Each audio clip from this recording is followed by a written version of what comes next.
Welcome back po mga boss. Medyo natagal-tagalan yung upload natin dito sa YouTube.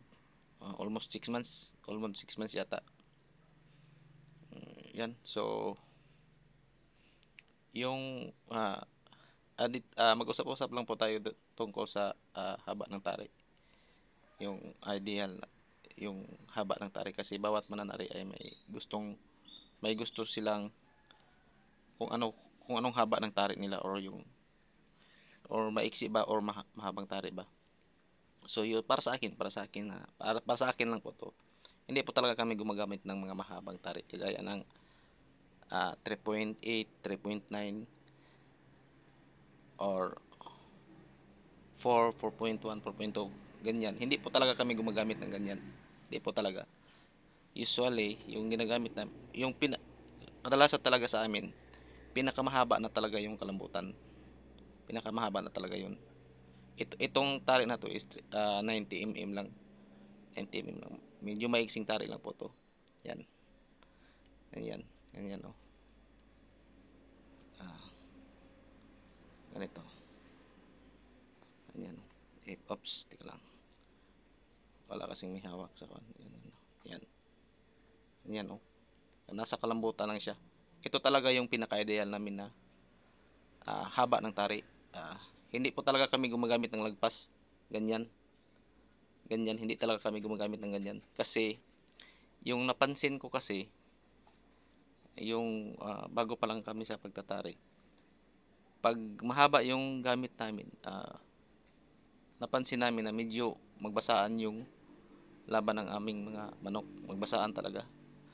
Kasi, napansin ko na mahirap po siya makatama. Mahirap po talaga makatama yung mahabang tari. Kasi mahaba talaga siya. Pag nakaganyan siya, yan. Halimbawa, ito yung gitna. Ito yung gitna. Oops. Halimbawa, ito yung gitna. Ito yung gitna. Yan. Dito yung gitna. Pag mahaba yung tari natin, pag mahaba yung tari ng natin gagamitin. So, lalagpas siya dito sa gitna. Lalagpas siya, nakaganyan siya.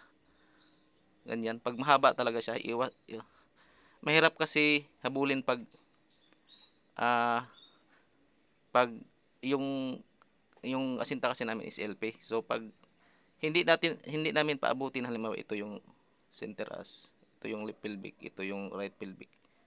Pag ginanyan lang natin yung tari, pag mahaba siya, so parang yung angle ng tari is parang tindig lang siya. Parang tindig lang po yung mahabang tari. Pero pag iasinta naman natin dito sa may center as, pag ganyan, parang papasok na siya basta papasok po siya. Kasi pag tindig ng manok natin, papasok talaga siya. Yan, basta mahirapan talaga siya makatama. Yan yung napansin ko doon sa mahabang tari. So, yung maising tari naman, may maraming nagsasabi na hindi daw siya tatama kasi maigsi po siya. Pero hindi po ako sang-ayon doon kasi kahit nga tahid ng manok is ganyan lang po siya kahaba. Kaya ganyan lang po siya kahaba. Tumatama naman yun sa katawan ng kalaban. So, ibig sabihin, yung 3.5 or kalambutan na tari is tatama din kasi kahit nga na ganyan lang yung haba is tatama doon sa haba sa katawan ng manok. Yan yung konsepto natin.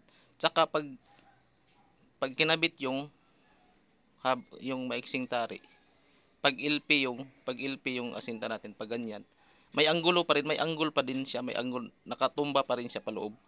Kasi maigsi siya. Para ganyan, ganyan LP. So may kuan pa siya oh, may angle pa siya papuntang loob yung blade. Pero halimbawa pag mataas yung tari, pag mataas siya, titindig siya pag sa LP yung inasinta natin. Pag yung dulo natin is nasa LP, parang tindig siya, parang tindig oh, yung angle ng tari natin. Napansin niyo ba 'yun? Yung asinta kasi isa din yung haba ng tari natin sa basihan sa angle ng tari. Kasi pag pag mahabang tari, pag LP lang yan, yung asinta mo, is parang tindig siya, parang tindig lang siya, yung angle ng blade. Pag maiksi naman, pag LP siya, parang papasok siya kasi mahaba, maiksi siya. Iksi, yan yung napansin ko. So, yung sa experience namin, LP yung asinta namin, so, ang gamit namin is maiksing tali lang kasi medyo papasok din yung bleed ng tari. Kasi pag mahaba siya, ganyan. Mahaba siya, pag left pelvic, ganyan. Halimbawa, ganito mahaba. O, ito halimbawa, pag left pelvic siya, ganyan. Ito yung center as. Ito yung center as. Pag ito yung tari, halimbawa, ito yung tari, mahaba siya. Pag iasinta natin ito yung base, gibali, ito yung base.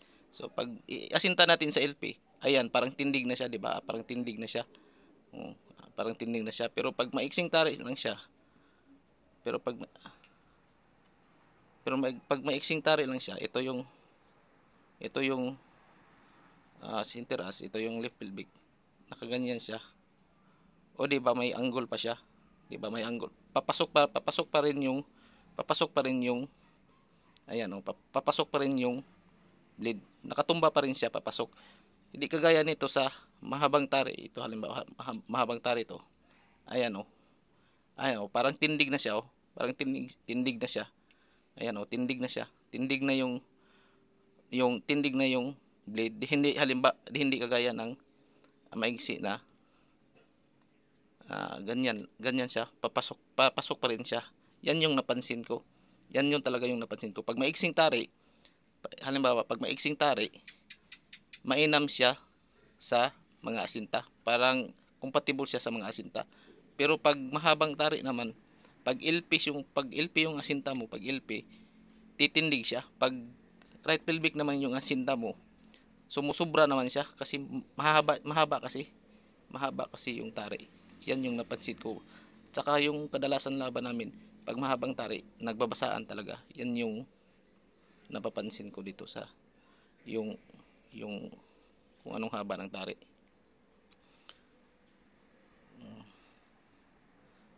Tsaka yung start na naggamit kami ng mahaan dito maiksing tari. Maganda yung resulta, maganda talaga. Mainam po talaga siya. Pag LP yung asinta mo, yan. May angle, papasok pa rin siya. Yan, papasok pa rin siya. Ito nakatumba pa rin siya doon pa loob. Yan yun talaga yung napapansin. So tatama pa rin siya. So, ito po. Kalambutan lang talaga to. Yan kalambutan lang talaga. Ayan. Kalambutan lang talaga. So yan lang po yung napansin ko. Basta yung gamit po namin sa amin lang po talaga. Maigsing tari lang po talaga. Pinakamahaba na po yung kalambutan. Hindi po talaga kami nagsusukat ng mahaba. Halimbawa dito. Hindi talaga. Dito lang talaga sa kalambutan or maiksi pa sa kalambutan. May experience nga kami na yung sa baguhan pa lang kami na maiksi talaga. Dito lang yung tulo ng tari. Dito lang talaga kasi medyo mahaba din yung manok namin na tinahin. Dito lang talaga. Nanghiram kami ng tari sa kabila pero hindi po nagpahiram. So kinabit namin yung ditong haba lang. Ganyan lang yung kabit namin. Mahaba, maiksi talaga, maiksi. Pero maganda yung resulta. Kaya dalawang bako lang po yung manok namin. Saka na-fatal na po yung kalaban. So doon ko po na-realize na kahit maiksi yung tari, tatama pa rin talaga kasi tatama nga yung tahid na ganyan lang haba. Tari pa kaya ng ganyan. So yan po yung napapansin ko. So yan na ba? So salamat mga boss. Welcome ulit. So sige.